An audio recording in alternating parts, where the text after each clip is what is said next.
दिल्ली आकर मोदी शाह से मिलेंगे उमर अब्दुल्ला। पिता फारूक को देंगे करारा झटका। 370 को लेकर कश्मीर में होगा सबसे बड़ा खेला।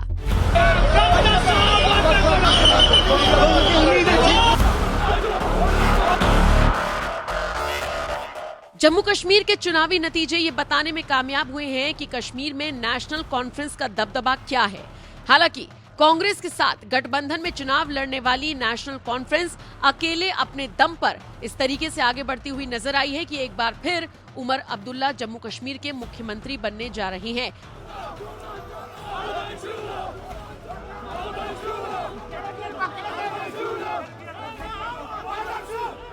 हालांकि बात करें भारतीय जनता पार्टी की तो बीजेपी का प्रदर्शन भी वाकई में काफी शानदार रहा है।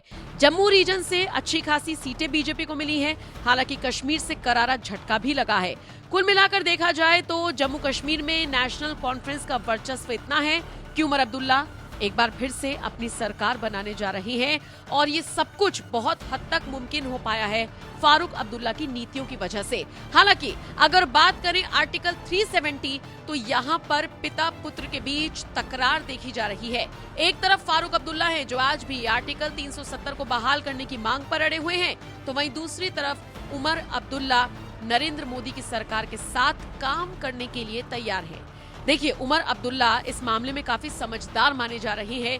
वो ये नहीं चाहते कि उनकी हालत भी केजरीवाल जैसी हो जाए कि हर फाइल के लिए एलजी का मुंह देखना पड़े। शायद इसीलिए केंद्र के साथ बनाकर रखने में अपना फायदा समझ रही हैं उमर अब्दुल्ला, क्योंकि वो जानते हैं कि अगर जम्मू कश्मीर के लोगों के लिए कुछ करना है तो केंद्र से बनाए रखने में फायदा होगा। शायद इसीलिए उमर अब्दुल्ला के जो तेवर हैं वो काफी नर्म है, बजाय फारूक अब्दुल्ला के जो आज भी सख्त रुख अख्तियार किए हुए हैं। हालांकि इन सब के बीच बड़ी खबर मिल रही है कि उमर अब्दुल्ला दिल्ली आकर नरेंद्र मोदी और अमित शाह से मुलाकात कर सकते हैं। डायरेक्ट तो नहीं, लेकिन इनडायरेक्टली खुद उमर अब्दुल्ला ने मीडिया को संबोधित करते हुए इशारों में ये बात कही है। सुनिए उमर अब्दुल्ला का सीएम बनने से पहले का सबसे धाकड़ बयान। बहुत उम्मीदें जताई हैं और उम्मीदों के नतीजे में ही इतनी सीटें आई कोalition को। अब हमारी जिम्मेदारी बनती है कि हम लोगों के उम्मीदों के बराबर उतर आएं, जो हमारी कोशिश रहेगी। सर, स्टेटहुड के बारे में आपसे जानना चाहेंगे सर, कैसे होगा, कैसे होगा, हुकूमत बनने दीजिए, फिर हुकूमत को जो है कैबिनेट के जरिए एक रेजोल्यूशन पास करना चाहिए और फिर वो रेजोल्यूशन लेके दिल्ली जाके प्रधानमंत्री, गृह मंत्री, बाकी जो ऑनरेबल मिनिस्टर्स हैं उनसे मुलाकात करके जम्मू कश्मीर के लिए स्टेटहुड की बात करनी चाहिए। सर, प्राइम मिनिस्टर ने मुबारकबाद दी है, कैसे रिएक्ट करेंगे? नहीं, मैंने उसका प्राइम मिनिस्टर साहब का शुक्रिया किया।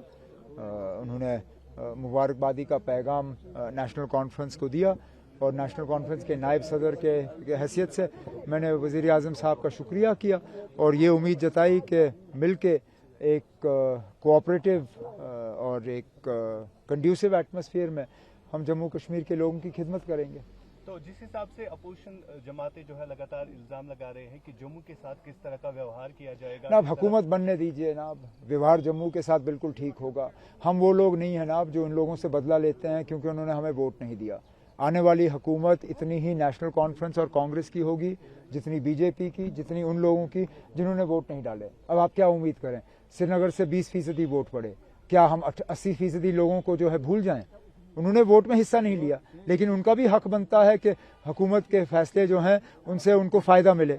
इसी तरह जम्मू के लोग, बेशक उन्होंने बीजेपी को वोट दिए, लेकिन उनका हक बनता है कि हुकूमत जो है उनके लिए काम करे और आने वाली हुकूमत उनके लिए काम करेगी। हुकूमत कितनी मजबूत रहेगी? क्या यहाँ पर जंग रहेगी हमेशा, एलजी वर्सेस चीफ मिनिस्टर या सेंटर? अब हम कम से कम जंग ढूंढने के लिए नहीं उतरेंगे। हमारी कोशिश नहीं होगी कि यहाँ जंग होनी चाहिए। हम तो चाहेंगे कि एक पुरअमन माहौल में यहाँ मिलके हम लोगों की खिदमत करें जब तक हमें रियासत का दर्जा नहीं मिलता, और हम उम्मीद करते हैं कि जल्द से जल्द रियासत का दर्जा जो है हमें हासिल होगा। 370 पे अभी क्या स्टैंड है? जो हमारा पहले से स्टैंड था, हमारा सियासी मौकूफ है, हम उस पर कायम हैं। सर, क्या आप दिल्ली जाएंगे सीएम बनने के बाद? वहाँ पे हुकूमत प्राइम मिनिस्टर? अब अभी फिलहाल सीएम बना नहीं कोई, बनने दीजिए, फिर जो बनेगा तो उससे पूछिए ना। अभी बना नहीं, अब सीएम बना नहीं और आप दिल्ली की टिकटें निकाल रहे हो। बनने दीजिए ना, फिर टिकट काटेंगे।